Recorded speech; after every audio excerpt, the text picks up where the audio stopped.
আমরা আপাতত বিএনপির সাথে আছি, কারণ তাদের কর্মসূচি এবং আমাদের কর্মসূচি প্রায় সেম, হয়তো 5% 10% ডিফারেন্ট থাকতে পারে। কেউ যদি মনে করে কোনো দলের সেবা দাস হিসেবে কাজ করব, কোনো মন্ত্রীর সেবা দাস হিসেবে কাজ করব, কোনো দেশের সেবা দাস হিসেবে কাজ করব, তারা বোকার সর্বে বসবাস করছে। আমরা দেশের জনগণের জন্য যেটা মঙ্গল, আমাদের নিজস্ব কর্মসূচি আছে। আমরা আমাদের কর্মসূচি থেকে বিচ্যুত হই নাই। আমাদের কর্মসূচির সাথে যদি অন্য দলের কর্মসূচি মিলে আমরা একটা আপোষ রপার মাধ্যমে এটা সমন্বয় করব। আমি বিএনপিকেও বলবো, আপনারা একটা উদ্যোগ নেন, সমমনা দলগুলিকে ডাকেন, ডেকে ঐক্যবদ্ধ একটা কর্মসূচি প্রণয়ন করেন এবং সরকারের কাছে কর্মসূচিটা জানান দেন যে আপনাদেরকে এই কাজগুলি করতে হবে, এই কাজগুলি না করলে আগামী এতদিন পরে আপনাদের বিরুদ্ধে আমরা রাস্তায় নামব। এখানে কাকেও ফ্রি টিকিট দেওয়ার জন্য আমরা আসি নাই। এবং আমি বিশেষ করে বিদ্রোহ করেছিলাম শহীদ রাষ্ট্রপতি জিয়াউর রহমানের নেতৃত্বে। আমি যতদিন বেঁচে আছি আমি কাকেও ফ্রি টিকিট দেব না।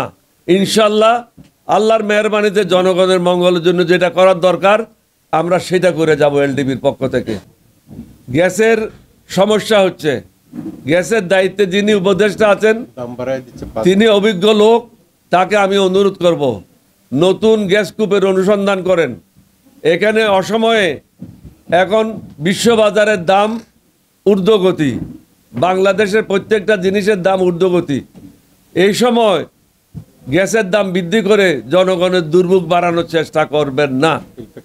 সরকারের যদি কিছু ক্ষতিও হয় সেটা আপনাদেরকে সহ্য করে নিতে হবে। বর্তমান অন্তর্বর্তীকালীন সরকার ক্ষমতা এসেছে প্রায় 6 মাস অতিক্রান্ত হতে চলছে। আমরা যেভাবে আশা করেছিলাম তাদের কাছ থেকে সংস্কার বা অন্যান্য কর্মকাণ্ড সেটা আমাদের আশানুরূপ অগ্রগতি নাই, যার কারণে জাতি হতাশ। জাতি অনেক কিছু আশা করেছিল তাদের কাছ থেকে, কিন্তু সেইভাবে তারা কাজ করতে ফেল করেছে বা তারা অপারক, যে কোনোটা ধরে নিতে পারেন। আমি মনে করি তারা অপারক। তাদের মধ্যে সেই দক্ষতা, অভিজ্ঞতা এবং কর্মস্পৃহা নাই। যে কোনো একটা জিনিস পরিচালনা করার জন্য দক্ষতার কোনো বিকল্প নাই এবং অভিজ্ঞতার কোনো বিকল্প নেই। অন্যথায় আমি আবারই বলছি, একবার বলেছি, আমরা আন্দোলনে নামতে বাধ্য হব।